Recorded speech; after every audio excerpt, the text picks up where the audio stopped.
Okay, and the switch back to the other side. Here comes Matera. Hold it, Popos. Beautiful stuff. Now, no one need to wasi. Ooh, can't stop him. Rappi.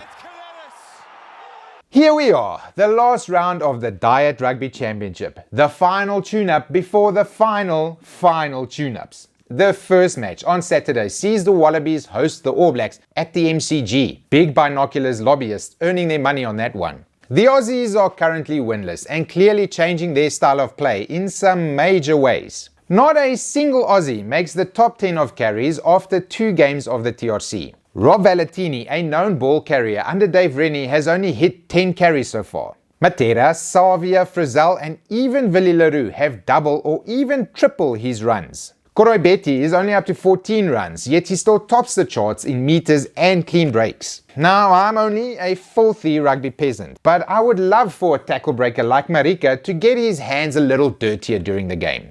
Maybe any of the Wallabies should get their hands a little dirtier during the game. So that's changed, but what has stayed the same is being on the wrong side of the ref. 3 yellows to Los Pumas 1 and the other pair's none is bad. Discipline and accuracy should be focus area number 1 according to this flea-bitten rugby paysan. They host a team that is very much playing with discipline and accuracy. The All Blacks kicking game has gone up another level with Geordie, Bodie and Richie able to deliver all kinds of nightmare scenarios for back threes. Then there's all those little tip-ons they're always doing. They keep hitting inside shoulders of defenders and gaining meters nearer the ruck. Makes me sick.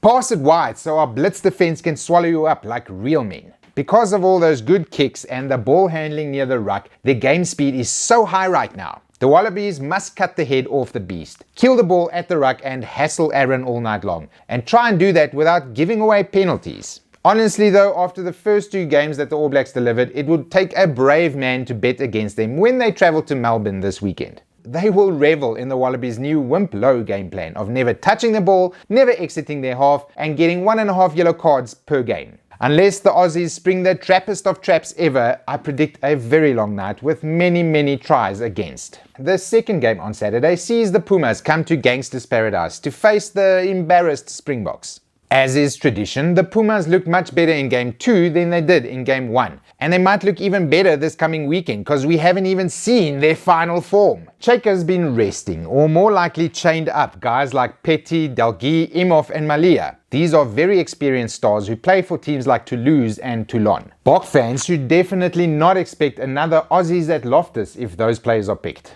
Los Pumas have shown that they can hold the ball for many phases during attack, and if the Springboks overcorrect into kicking all their ball away, they could be in for defending the whole day. And what about the Boks? Well, we've all had an extra week to calm down now, and most people agreed that the Springboks were played off the park in Auckland. That first 20 minutes was a masterclass. Luckily, sport offers plenty of opportunities for redemption, and Ninaber has given a chance of redemption for many of the New Zealand losers this week. Work-ons for me includes the first up tackling. I know the blitz defense leads to a lot of missed tackles, but even the front up tackles against the ABs were looking a little soft. My biggest wish though is that they'll hand the fly-off reins to Lebok and let him run with it. He has looked good in the minutes he got so far, but no. Willemse got the spot in New Zealand, but not all of it, Damien. No, we're going to have Faf and Cheslin do most of the kicking, okay? Even for the lineouts, thanks. Yeah. Oh, and Willie will be first receiver 60% of the time, okay? Yeah. Actually, if you could just pass the ball to the Islander a few times and then get the fuck, that would be great. Okay. Love you. Mean it. Please, Springboks, pick a 10 and back them. Last match was like you were playing with 2 fullbacks instead of a fly half and a fullback, or a fly half and a half. It sucked, the big one. Okay, where was I? Oh yeah, the Boks should win because Ellis Park and they got embarrassed last game. And also because I paid for tickets for this match. Ooh, the news! No, you can't look. The pools for the World Cup are lopsided. I don't know if you've heard. They were drawn in the before times when good teams were bad and bad teams were good.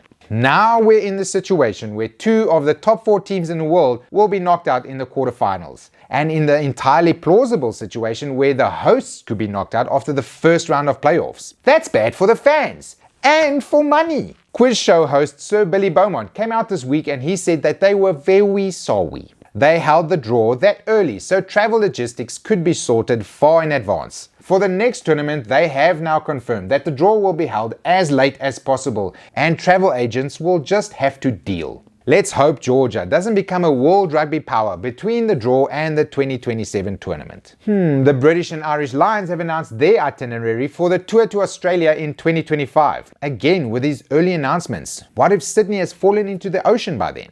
They will be doing the normal thing of battering Wallaby-less Super Rugby teams in the warm-up matches before the first test. And oh, what is this? A combined AU plus NZ team to face them before the first big game? And it's on a Saturday? This could be pretty cool. The upside is it's halfway to a Southern Hemisphere Lions team to face the BNI boys. The downside is there's no prep and it's a once-off game. I got it. Just select the probably still dominating Crusaders team and then sprinkle in some Aussie players for flavor. That should make it a pretty good game. Oh, and don't anyone think this is an excuse to start picking your Lions team for 2025. Leave that shit till after the Six Nations of that year. No, finally this week, the under-20 teams of the poor half of the globe are all shit now. The Junior Boks, Wallabies, All Blacks and Argentina came 3rd, 5th, 7th and 9th in this year's championship, while Les Petits Garçons Français went on to win their 3rd title in a row. Sanzar could not stand for this, so they announced a new under-20s Rugby Championship. It will be played annually between the 4 Southern frenemies starting next year. This will hopefully give the junior sides much needed game time to help them match their Six Nations counterparts in the World Champs every year. And it'll help develop some coaches. Maybe they can even be cool dudes and invite Georgia or Japan every now and again. And I'm inviting this week's rugby update to end. I will see you all next week after Eddie's sprung his trap and all the Joneses and Woodwardses of the world will have egg on their faces.